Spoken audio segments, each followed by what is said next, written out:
Well, good morning. Welcome to Wake Up in the Word. Thank you for joining me today. We're in a short little psalm, Psalm 133. May be short, but it's got some powerful implications. Let's look at that today. Hmm.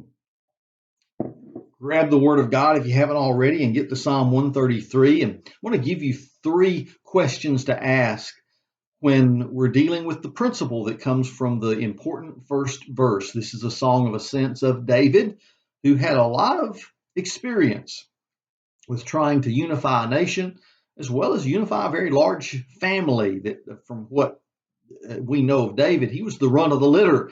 He was the youngest son, the one they left in the field tending the sheep when Samuel came by to see which one of these sons of Jesse might be the next king of Israel. They didn't even consider David had a chance, and yet he became the one who would lead the country.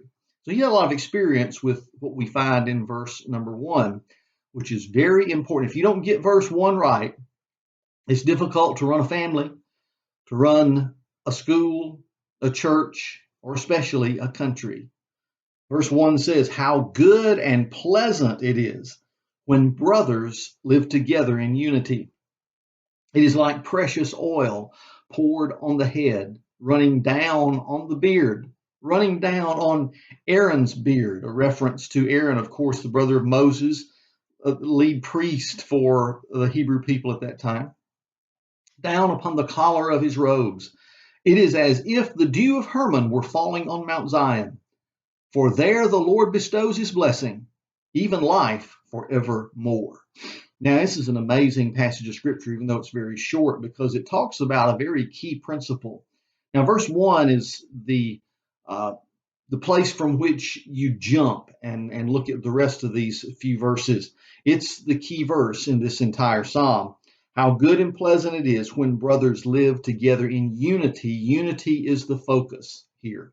Now, some translations have slight variations. You'll have one or two that might replace unity with harmony, but unity is the word generally accepted as the right translation of this Hebrew word.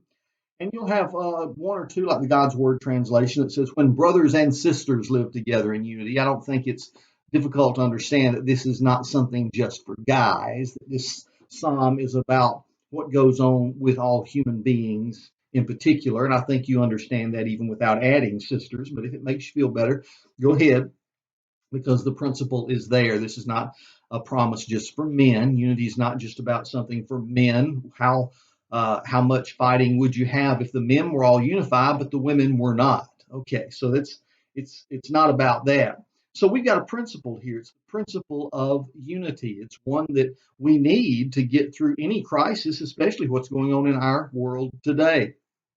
Unity comes from some things that I think you can understand if we ask three questions, and we'll pull in a couple of New Testament verses to go along with it. In particular, unity comes from our attitude. So ask the question, what is your attitude? Now, if you find your attitude in any way different from what's described in Philippians chapter 2, then you will not be a source of unity. You'll be a source of dissension.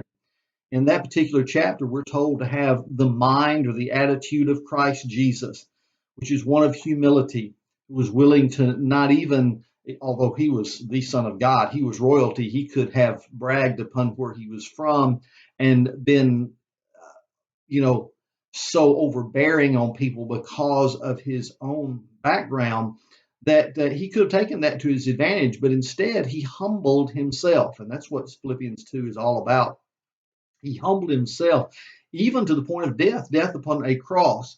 So this is talking about the attitude of humility rather than this selfish pride that says, I've got to have my way. I've got to force my opinion on everybody else, and I'm going to whine and complain until I get my way. So attitude, the right attitude, the attitude of humility brings unity. Secondly, you have to ask the question, who are you following? Who are you following? You know, when we get to the epistle to the Romans, the Apostle Paul, I'm going to quote Paul in these next 2 points. Paul seems to give us some very important principles that will help us discover unity in whatever you're doing. In Romans chapter 15 and verse 5, he says a prayer that I think is a beautiful prayer we could pray over our homes, our churches, and our countries today. Listen to it. He says, may the God who gives endurance and encouragement give you a spirit of unity among yourselves as you follow Christ Jesus, so that with one heart and mouth you may glorify the God and Father of our Lord Jesus Christ.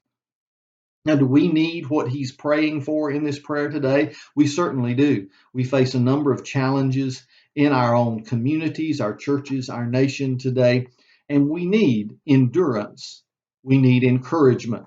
So he says, may the God who gives those things give you what? A spirit of unity among yourselves as you follow Christ Jesus.